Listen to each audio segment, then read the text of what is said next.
कहानी कुछ इस प्रकार है, जब डेविड फिंचर को सेवन को निर्देशित करने का अवसर दिया गया, तो उन्होंने गलती से उन्हें पटकथा का एक पुराना मसौदा भेज दिया।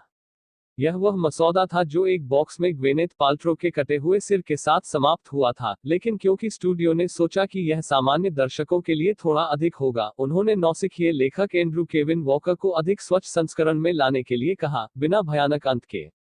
जब उन्होंने फिंचर को बताया कि उन्होंने उन्हें गलत स्क्रिप्ट भेजी है, तो उन्होंने घोषणा की कि जब तक मूल अंत बहाल नहीं हो जाता, वह फिल्म नहीं करेंगे। उनका दृढ़ विश्वास, याद रखें, फिंचर इस समय सिर्फ एक फिल्म पुरानी थी, जिसके परिणामस्वरूप सिनेमा इतिहास में सबसे यादगार चरमोत्कर्ष में से एक था। कोई कल्पना कर सकता है कि निर्देशक सुजोय घोष ने सबसे ज्यादा बिकने वाले जापानी उपन्यास the devotion of suspect x का रूपांतरण करते समय खुद को ऐसी ही स्थिति में पाया था, जिसका निष्कर्ष भी इसी तरह का दिल दहला देने वाला था। उनका फिल्म संस्करण उत्कृष्ट जाने जान, जिसमें करीना कपूर खान, जयदीप अहलावत और विजय वर्मा ने अभिनय किया है, पाठ में कुछ बदलाव पेश करता है, जिनमें से सबसे उल्लेखनीय चरमोत्कर्ष में देखा जा सकता है। नया अंत कहानी के डीएनए को ही बदल देता है, इसे और अधिक करवेपन में बदल देता है और इसके मूल में त्रासदी को बेअसर कर देता है, लेकिन यह अधिक सहानुभूतिपूर्ण भी है और अंततः उतना क्रूर नहीं है।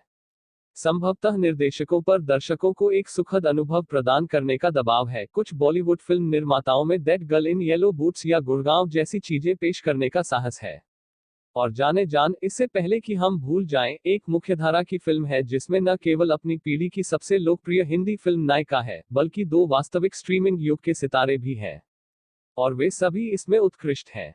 कपूर खान ने माया डिसूजा की भूमिका निभाई है, जो अपनी किशोर बेटी के साथ कलिम्पोंग में रहने वाली एक अकेली मां है। अहलावत ने अपने पड़ोसी नरेन की भूमिका निभाई है, जो एक स्थानीय हाई स्कूल गणित शिक्षक है जो चुपचाप उसके लिए तीव्र भावनाओं को मन में रखता है। और वर्मा करण नाम के एक क्रूर पुलिसकर्मी की भूमिका निभाते हैं, जो डरावने हिल स्टेशन पर एक दुष्ट सहकर्मी की तलाश में आता है जो मृत हो जाता है। करण को पता चलता है कि मायावी सहकर्मी की शादी पिछले जन्म में माया से हुई थी, जो तुरंत हत्या की जांच में संदिग्ध नंबर 1 बन जाती है।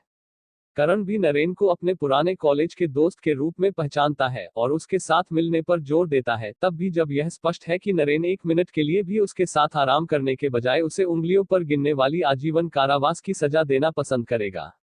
फिल्म के बीच में एक भयानक दृश्य है जिसमें करण खुद को नरेन के घर में आमंत्रित करता है और वर्मा और अहलावत पूरी तरह से बातचीत के माध्यम से अपने जटिल रिश्ते के बारे में बताने में सक्षम है, जो उनकी दुर्जेय प्रतिभा का प्रमाण है।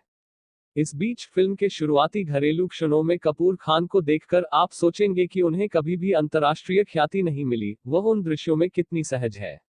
लेकिन वह एक पल की सूचना पर उस प्रतिष्ठित अंतर्निहित स्टारडम का लाभ भी उठा सकती है, और यह उस गर्म दृश्य में स्पष्ट है जहां माया और करण कराओ के बार में जाते हैं और एक चिंगारी महसूस करते हैं। लेकिन मैं विषयांतर हो गया। अंत फिल्म के अंतिम क्षणों में यह पता चलता है कि माया और उसकी बेटी को नुकसान से सुरक्षित रखने के लिए नरेन ने एक कवर अप की योजना बनाई थी जो उसकी खुद की गिरफ्तारी के साथ समाप्त होगी। जब माया को पता चलता है कि उसके लिए उसका त्याग कितना बड़ा है, तो वह अवाक रह जाती है। नरेन उसे सलाखों के पीछे से बताता है कि जिस दिन वे पहली बार मिले थे वह आत्महत्या के कगार पर था और उनकी आकस्मिक मुलाकात ने उसे उसके पहले प्यार गणित से फिर से जोड़ दिया। वह उसे आश्वस्त करता है कि उसे उसके बारे में चिंता करने की जरूरत नहीं है और वह खुद को जेल में व्यस्त रखेगा, गणित की एक समस्या से निपटने में व्यस्त रहेगा जिसे हल करने में शायद उसे 1 दशक से अधिक समय लगेगा।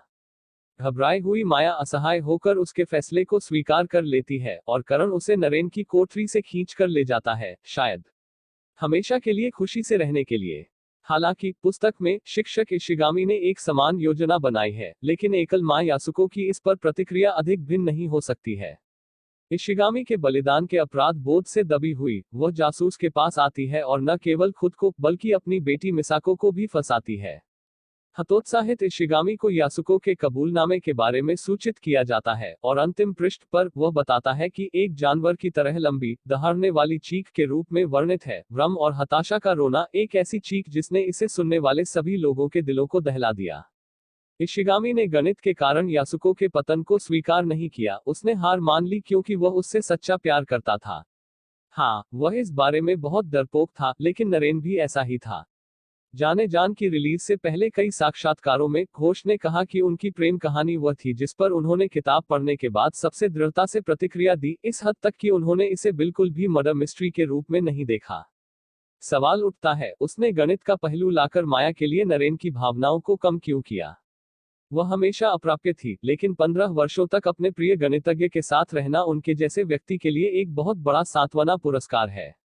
इशिगामी और यासुको के विपरीत, जो अपने बाकी दिन जबरदस्त अपराधबोध के तहत जीने के लिए अभिशप्त थे, नरेन और माया को बॉलीवुड में अंत दिया गया है। माया की तरह यासुको ने भी पूरी कहानी नरेन इशिगामी के नेतृत्व में बिताई थी। केवल उन अंतिम क्षणों में ही उसने मामलों को अपने हाथों में लिया और सोने से पहले किमोनो की तरह अपनी पिछली निष्क्रियता को त्याग दिया। लेकिन नरेन के बलिदान और खौफनाक प्रेरणाओं से अवगत होने के बाद भी माया अंत में भी हमेशा की तरह प्रतिक्रियावादी बनी रहती है।